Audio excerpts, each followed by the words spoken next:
రాహుల్ గాంధీ దేశానికి ప్రధానమంత్రి కాలేదు, నేను రాసిస్తా అంటుండు. నువ్వు అప్పుడే ఇంత పెద్ద నువ్వు ఎప్పుడైనావురా బాబు? నాకు అర్థం కాదు. మీ పార్టీ మరి ఈ రాష్ట్రంలో పోటీ చేసింది, కానీ ప్రజలు తీర్పు ఎవరికి ఇచ్చిండ్రు? కాంగ్రెస్ పార్టీకి ఇచ్చారు. నువ్వు ఇవాళ కేంద్ర మంత్రి అయ్యి కేవలం స్టేట్మెంట్లకే లిమిట్ అని ఇది నేను అడుగుతున్నా. ప్రధానమంత్రి రాహుల్ గాంధీ ప్రజలు ఓట్లేస్తే తప్పనిసరిగా ఆయన గెలుస్తాడు. ఒకసారి ఓడిపోతాం, ఒకసారి గెలుస్తాం. ఇది ప్రజల తీర్పు. ప్రజల తీర్పు లేకుండా ఈయన చెప్తుండు వచ్చే ఎన్నిక ఎప్పుడు కూడా జీవితంలో రాహుల్ గాంధీ దేశ ప్రధానమంత్రి కాలేడు అని ఈయన సర్టిఫికెట్ ఇస్తున్నాడు. మరి నీవు సికింద్రాబాద్ నుంచి పోటీ చేసినావు కదరా బాబు, నీకు ప్రజల అవకాశం ఇచ్చారు కదా. కానీ రాష్ట్రంలో జరుగుతున్నటువంటి అభివృద్ధి కేంద్రంలో నీ డ్యూటీ కాదా? ప్రజలు నీకు ఓట్లేసారు రాష్ట్రంలో అభివృద్ధి చేయడానికి. మెట్రో ట్రైన్ కానీ, అదేవిధంగా ఏది మూసీ రివర్ ఇష్యూ కానీ ముఖ్యమంత్రి ఒక పక్క పిలిచి అయ్యా నువ్వు కూడా మాకు సాయం చేయాలి, ప్రధానమంత్రి దగ్గర తీసుకుపోవాలని మా ముఖ్యమంత్రి అడిగినప్పటికీ కూడా నువ్వు తీసుకుపోకుండా మీదికెళ్ళి ఇదేం కాదు, రాహుల్ ఈ దేశానికి ఇక పర్మనెంట్గా నరేంద్ర మోడీ ప్రధానమంత్రి అవుతాడు, ఆయననే కొనసాగుతాడని గొప్పలు చెప్పడం మానేశాయి.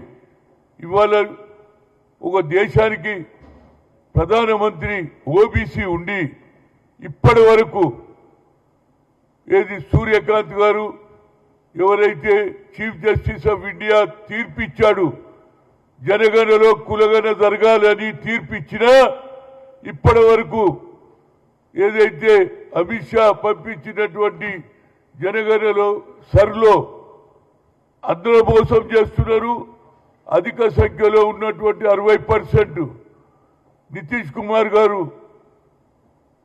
బీహార్లో కులగణ జరిగితే 62% ఉన్నది మా జనాభా. అదేవిధంగా మా రాష్ట్రంలో రేవంత్ రెడ్డి గారు కులగణ జరిగితే 56% ఉన్నదని ఆయననే చెప్పాడు. ఆన్ ది హోల్ కంట్రీలో 140 కోట్లలో 60% అంటే ఆల్మోస్ట్ అందరి జనాభా కంటే మా జనాభా ఎక్కువ ఉన్నది. దానికి సూర్యకాంత్ గారు తీర్పిచ్చారు, జనగణలో కులగణ జరగాలి, అప్పుడే వాళ్ళ అభివృద్ధి జరుగుతుంది, ఉద్యోగాలలో పదవులలో వాళ్ళ జీవితం బాగుపడుతుందని చెప్పినా ఇప్పటి వరకు సర్లో ఏదైతే గజెట్ తీశారో ఆ గజెట్లో మా పేరే లేదు.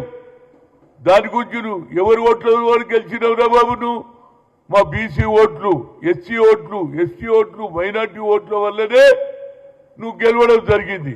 ఇవాళ రాష్ట్రాన్ని అభివృద్ధి చేస్తావా లేకపోతే వ్యతిరేకంగా చేస్తావా చెప్పు. వచ్చే ఎన్నికల్లో నువ్వు ఎట్లా గెలుస్తావు మేము కూడా చూస్తాం.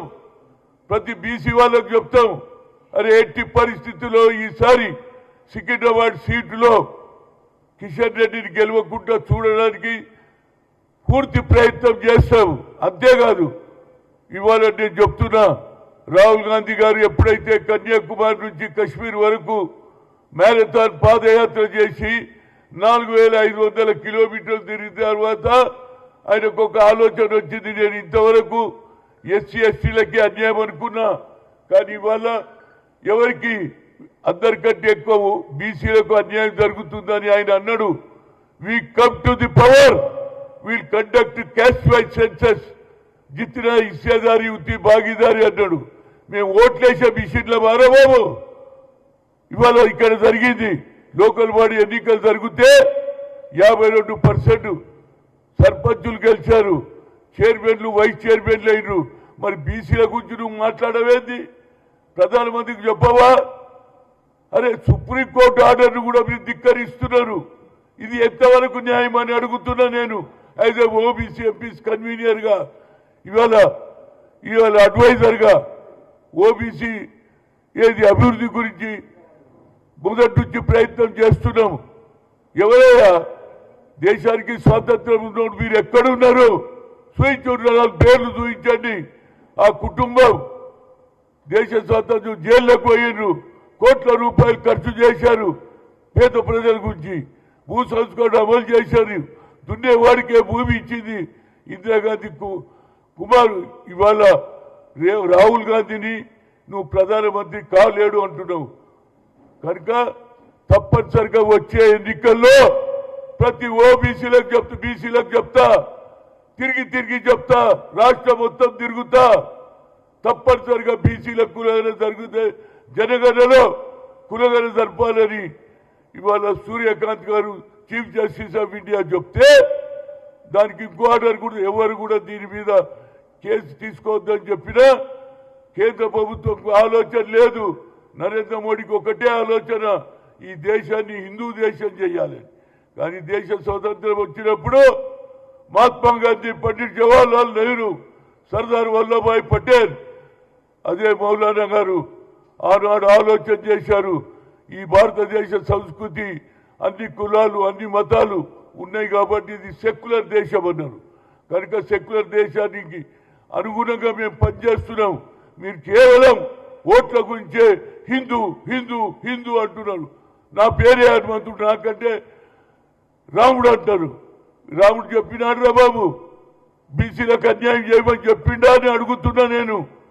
బీసీలు కూడా ఈనాడు అట్టడుగున్న ప్రజలు, ఏ వడ్డరి వాళ్ళు, మంగళి వాళ్ళు, వడ్రంగి వాళ్ళు, కమ్మరి వాళ్ళు, అన్ని సంచార జాతులు ఉన్నాయి రా బాబు. ఇంతమందికి ఎందుకు అన్యాయం చేస్తున్నారు అంటున్నా.